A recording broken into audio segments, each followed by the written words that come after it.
একসাথে বন্ধুরা আড্ডা দিতেছে আর খিচুড়ি পাক করতেছে।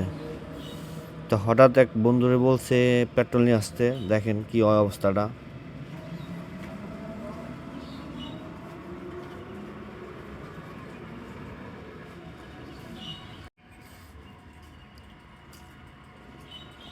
এই পেট্রোল নিয়ে আসলো, দিল পেট্রোল। প্রথমে কিছু হয় নাই, এই যে এই ঘটলো, এই রে খাইছে রে, আল্লাহ বাঁচাইলো।